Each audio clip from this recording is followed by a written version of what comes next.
24 channel पे यहाँ पे आप देख रहे हैं 6 जुलाई की अपडेट। 6 जुलाई की अपडेट में हम आपको बताएंगे कि कौन-कौन सी इंडिया में लेटेस्ट जॉब है और इस समय कौन-कौन सी जॉब आने वाली है। तो दोस्तों सबसे पहले आपको हम अपडेट बता देते हैं कौन-कौन सी जॉब के लिए इस समय आप आवेदन कर सकते हैं। ये हमने अपने 5 जुलाई की अपडेट में भी बताया था। तो बिहार स्टेट हेल्थ सोसाइटी में जो है सुपरवाइज़र की भर्ती निकाली गई, टोटल जो है 472 पोस्ट है। इसके अलावा हिमाचल प्रदेश में जो है मल्टीपर्पज़ वर्कर पैराफिटर की वैकेंसी निकाली गई है। और जो आने वाली जॉब है 764 कुछ जो है टेक्नीशियन ग्रेड हैं, ऑफिस असिस्टेंट हैं, ये उत्तराखंड में आने वाली है। और हरियाणा विधानसभा सचिवालय में चौकीदार की वैकेंसी निकली है। अगर आपको आवेदन करना है, आप हरियाणा में रहते हैं तो आप आवेदन कर सकते हैं। बालिका विद्यालय में इस समय काफ़ी सारी वैकेंसी खाली हैं और 746 कस्तूरबा गांधी बालिका विद्यालय संचालित हो रहे हैं। और इनमें से जो है 404 कस्तूरबा गांधी बालिका विद्यालय को सेलेक्ट किया गया है। वहाँ पे अब इंटरमीडिएट तक की पढ़ाई होगी। अभी जो है कस्तूरबा गांधी बालिका विद्यालय में 8 क्लास तक की पढ़ाई होती थी और इसके कारण जो है काफ़ी जो कमज़ोर वर्ग के परिवार हैं और उनकी जो बेटियां हैं, पुत्री हैं, तो वो आगे की पढ़ाई नहीं कर पाती थी। मगर अब इंटरमीडिएट तक कर दिया गया है, जिसके कारण अब वो इंटर तक पढ़ पाएंगी।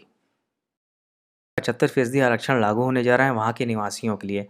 प्रदेश के युवाओं को नौकरी देने के लिए, प्राइवेट नौकरी देने के लिए 75% आरक्षण देने का रास्ता साफ हो गया है। और यहाँ पे कुछ इंपॉर्टेंट अपडेट आई है। यहाँ पे आप देख लीजिए 10 इंपॉर्टेंट अपडेट है। इसमें बताया जा रहा है कुछ कि आरक्षण की सुविधा 50,000 से कम तनख्वाह वाले पदों पर लागू होगी और वे हरियाणा के मूल निवासी होंगे, तभी उनको इस योजना में लाभ मिलेगा।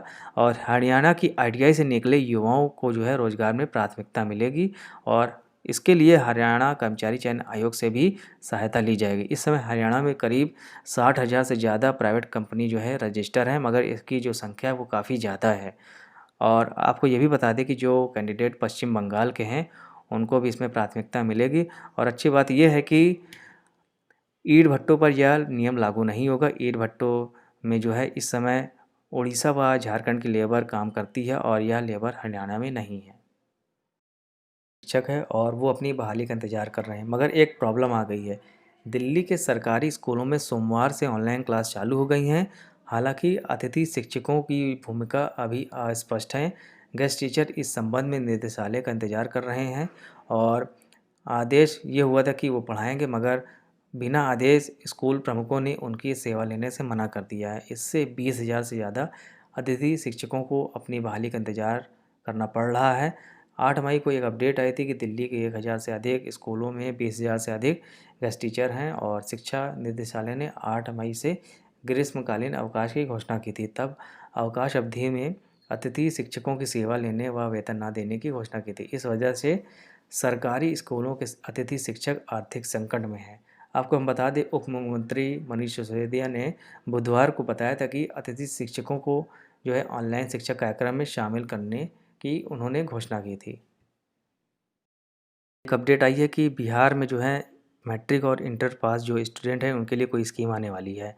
विभाग के मुताबिक प्रदेश में मैट्रिक और इंटर पास युवाओं को बेहतर सुविधाएं देने के लिए कई योजनाओं का कार्य जो है आरंभ किया जा रहा है। और एक दूसरी अपडेट है कि राज्य में 121 आईटीआई में कंप्यूटर लैब और डिजिटल लाइब्रेरी की स्थापना होगी और स्थापना करने के बाद इसमें जो है कंप्यूटर और लाइब्रेरियन से रिलेटेड जॉब आने वाली है। आपको पता ही होगा कि 746 भर्तियां होने जा रही हैं।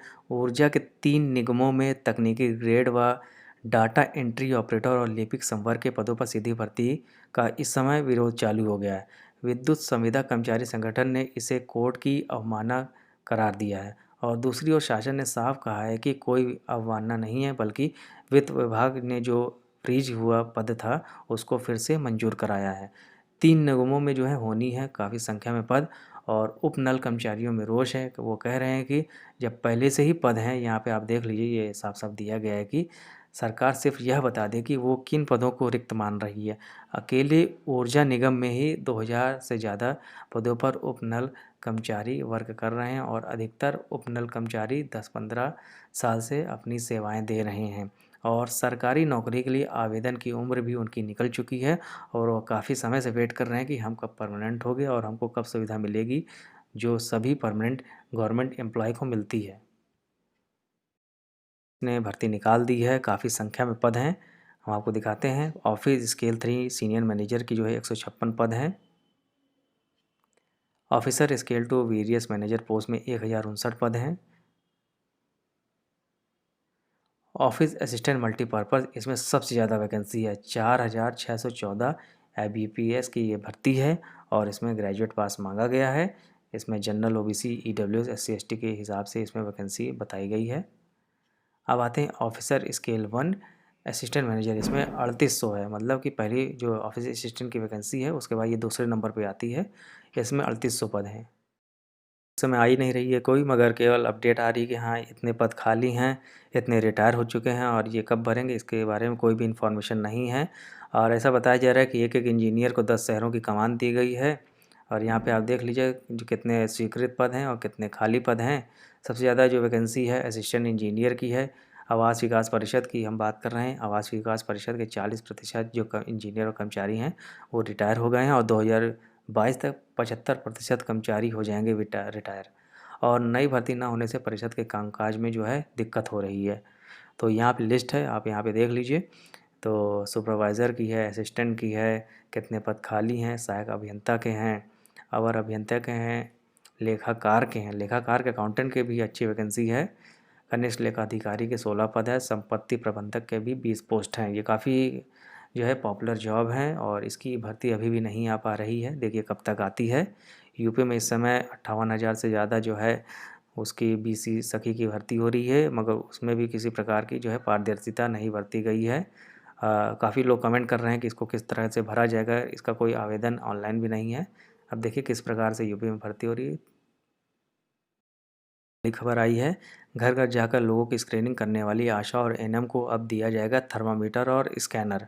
शासन ने कोरोना वॉरियर्स की सुरक्षा को ध्यान में रखते हुए यह फैसला लिया है और इसके लिए अफसरों को निर्देश दिए हैं।